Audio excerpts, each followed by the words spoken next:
राधे राधे, जय श्री कृष्णा मित्रों। जातक रोगी होगा या स्वस्थ होगा,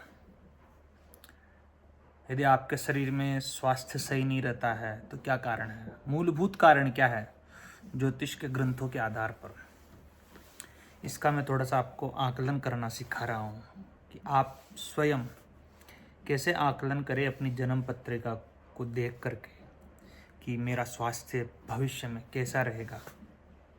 ये सारी चीज़ें आपको मैं इस वीडियो के माध्यम से बताऊंगा। एक वैदिक ज्योतिष है, एक कृष्ण मूर्ति पद्धति है, बहुत समानांतर ही है, दोनों के आधार पर बताने का प्रयास करूंगा। पहले कृष्ण मूर्ति पद्धति से बताता हूं आपको। लग्न का नक्षत्र नवांश सब लॉर्ड यदि ऐसे नक्षत्र में बैठा हुआ हो, समझ रहे हो, लग्न का नक्षत्र नवांश मतलब कि सब लॉर्ड ऐसे नक्षत्र में बैठा हुआ हो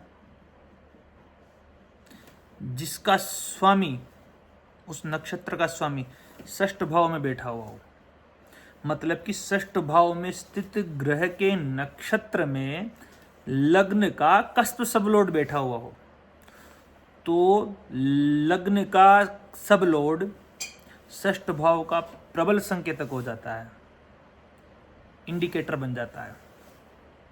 वह इम्यूनिटी पावर कमजोर हो जाती है व्यक्ति की, और वही प्रवेश है रोग का आपके शरीर में जाने का, प्रवेश द्वार है। आप किसी की भी जन्म पत्रिका उठा करके देखिए, जो बीमार है, स्वास्थ्य से कमजोर है, आपको इस चीज परिलक्षित हो जाएगी। लेकिन ये कब घटना घटित होगी?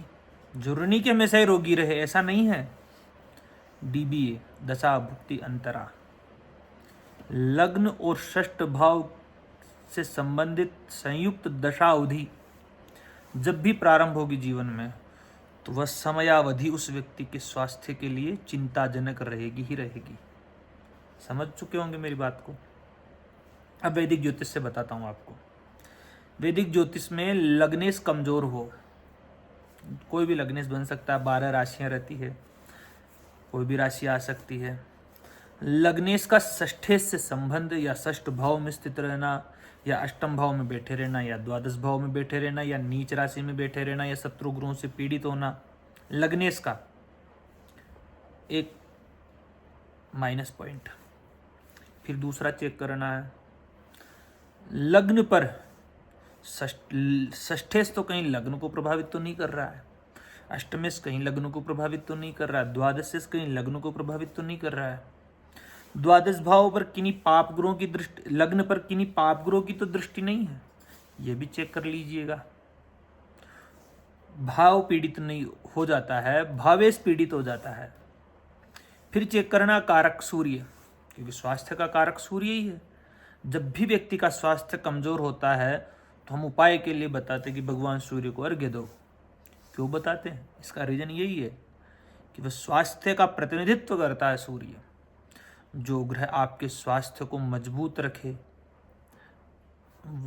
सूर्य तो रखता है, इसलिए जो ग्रह स्वास्थ्य को मजबूत रखे उसकी आराधना एक सफल ज्योतिषी बता देता है कि आप सूर्य की आराधना कीजिए। बहुत छोटी सी बात है, ज़्यादा विस्तृत नहीं है। तो सूर्य यदि पीड़ित हो, नीच का हो, सूर्य अच्छा है तब तो कोई दिक्कत नहीं है, भले लग्नेश पीड़ित हो जाए, भाव पीड़ित हो जाए, लेकिन सूर्य मजबूत हो तो ठीक है। तो शारीरिक स्वास्थ्य के लिए सूर्य को देखना जरूरी होता है, और मानसिक स्वास्थ्य के लिए चंद्रमा को देखना जरूरी हो जाता है। दोनों प्रकार के स्वास्थ्य बड़े महत्वपूर्ण, शारीरिक और मानसिक, समझ रहे हो। तो शारीरिक स्वास्थ्य के लिए यदि सूर्य कमजोर है, जन्म पत्रिका में लग्न पीड़ित है, लग्नेश पीड़ित है, कहीं ना पीड़ित होना अलग बात है, लेकिन स्वास्थ्य की दृष्टि से षष्ठेश का संबंध होना परम आवश्यक है। यदि षष्ठेश का लग्नेश से, लग्न से, सूर्य से कहीं संबंध बनता है, तो उस लग्न और षष्ठेश, षष्ठ भाव या षष्ठेश, इनकी संयुक्त दशा अवधि में ऐसे व्यक्ति का स्वास्थ्य सही नहीं रह सकता है। उस समय करना क्या है? भगवान शिव पर आप कुशा आती है, डाब, उसको जल में डालिए और भगवान शिव पर अभिषेक कीजिए, स्वास्थ्य के लिए बढ़िया। आदित्य हृदय स्तोत्र के पाठ कीजिए, लेकिन हाँ, महामृत्युंजय मंत्र का जप कीजिए आप, बहुत श्रेष्ठ है। तो ऐसे उपाय यदि आप करते हैं तो स्वास्थ्य में लाभ भी होगा। और ऐसे ही ज्ञानवर्धक वीडियो ज्योतिष से संबंधित आप जानना चाहते हैं तो चैनल को सब्सक्राइब अवश्य कीजिएगा। धन्यवाद।